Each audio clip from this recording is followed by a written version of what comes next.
restaurative. Et justement, on va commencer par là. Peut-on définir et comment doit-on définir la justice restaurative ? Simplement, c'est un espace de parole, un espace de dialogue qui est offert aux auteurs et aux victimes, qui se posent toujours après le procès pénal les questions du pourquoi. Pourquoi moi ? Pourquoi toi ? Qu'est-ce que j'ai pu faire pour que ça m'arrive ? Et aussi les questions du comment. Comment vivre avec ?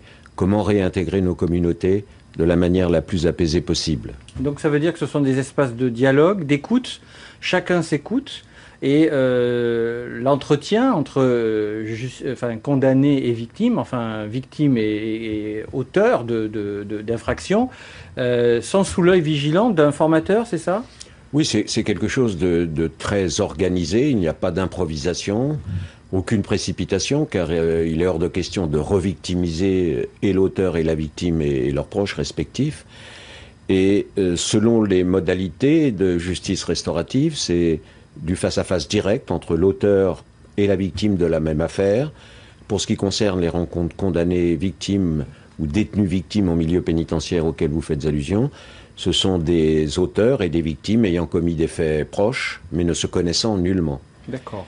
Et durant l'espace de parole, après préparation par un professionnel formé, comme l'exige le Code de procédure pénale dorénavant, depuis la loi Taubira de 2014, un moment de préparation important est réservé aux uns et aux autres, qui, à l'occasion de 5 séances plénières, vont pouvoir échanger sur leurs émotions, sur leurs ressentis, et cheminer à la hauteur de ce qu'ils vont amener dans l'espace de parole, sans jugement, dans le respect de la dignité de chacun, en toute confidentialité, vont cheminer vers un horizon d'apaisement, autant du côté de l'auteur que de la victime. On est dans la conciliation, presque dans la médiation ? Non, pour les rencontres détenus-victimes, on est simplement dans un échange de paroles, de dialogue. Pour certaines mesures comme la médiation restaurative, oui, il y a autour de la même affaire l'expression, encore une fois, des répercussions que le crime provoque, non pas des conséquences, c'est le juge pénal qui va prendre en compte et la sanction et l'indemnisation de la victime. Mais on s'aperçoit que ça n'est pas suffisant.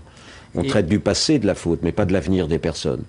Mais il n'est pas question d'accord particulier entre les uns et les autres. D'accord. Ce que vise la justice restaurative, c'est ce cheminement vers l'apaisement, d'offrir un espace qui n'est offert nulle part ailleurs aujourd'hui. Il n'y a pas de négociation en tant que telle. Non. Et est-ce que vous avez une obligation de réussite et de résultat ? Nous n'avons pas d'obligation, elle serait de moyens, mais nous sommes des professionnels, nous formons des professionnels, et tout ce que l'on peut promettre aux intéressés, c'est que par l'appropriation du dispositif, en mettant en dialogue ce qu'ils ont au plus profond d'eux-mêmes, qu'ils n'ont pu libérer jusqu'alors, ils peuvent cheminer, libérer une parole qui est vecteur d'apaisement. Mais c'est tout ce que l'on peut proposer. Alors, vient de se dérouler à Nouméa, justement, la formation de personnel pénitentiaire dans ce cadre de justice restaurative, parce qu'il y a un besoin. Oui, c'est à la demande de plusieurs partenaires. C'est ce qui est original sur votre territoire. L'administration pénitentiaire, le service pénitentiaire d'insertion et de probation, l'association d'aide aux victimes, l'ADAVI, mais aussi les coutumiers, qui sont dans différentes structures, à différents niveaux, au Sénat coutumier, dans les conseils d'air, dans les commissions droit et justice. La commission droit et justice, oui. Et alors, il y a d'autres représentants d'associations, et c'est ce qui fait la richesse de cette rencontre, car ce que j'entends de mon point de vue de formateur, c'est que ces espaces neutres, où la parole, y compris des stagiaires, peut s'échanger, sont rares. Et ce que j'aperçois, c'est qu'effectivement, il y a une vraie congruence, une vraie complémentarité entre la justice telle qu'on la rend aujourd'hui, au tribunal, au sens large, telle que la justice restaurative l'entend, et telle que la justice coutumière avait coutume précisément de le faire. Mais chacun doit avancer pour qu'on soit en conformité avec les droits humains, avec les principes fondamentaux de la procédure criminelle. Alors j'ai pu assister à une de vos séances de formation, donc c'est des groupes de parole, hein. Chacun, c'est des jeux de rôle en fait. Des jeux de rôle, oui. Hein, chacun prend un rôle de victime ou bien d'auteur, et là on entend des choses effectivement qui viennent du fond, et ça permet de libérer les choses. Alors comment je fais moi si j'ai été victime et que je veux que cette justice s'applique? Qu'est-ce que je fais? À qui je m'adresse? Parce que c'est ce que pensent peut-être certains qui nous écoutent. Bien sûr. Les choses sont en train de se mettre en place assez rapidement, puisque les partenaires travaillent ensemble depuis déjà plusieurs mois. Nous signerons, je pense, une convention qui fixera tout cela entre les différentes institutions, associations engagées dans le dispositif.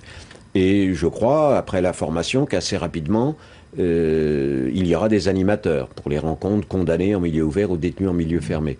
Et il suffira, puisque toute personne peut se voir proposer une mesure de justice restaurative, eh bien que victimes et auteurs saisissent l'association d'aide aux victimes, saisissent le service pénitentiaire pour les autres, saisissent la justice pour d'autres enfin, pour que cette justice restaurative et les mesures qu'elle promeut leur soient disponibles et dans un avenir assez proche. Bien, merci beaucoup Robert Cariou. On a bien compris le SPIP, le service de probation, insertion, probation de pénitentiaire, et l'ADAVI, l'association d'aide aux victimes, notamment parmi les partenaires. Merci pour avoir accepté notre invitation et nous avoir expliqué les fondamentaux de cette justice restaurative. Une dernière chose. Oui, permettez-moi d'insister sur le fait que les coutumiers sont présents et qu'il est possible de saisir le Sénat coutumier, les conseillers, les assesseurs coutumiers.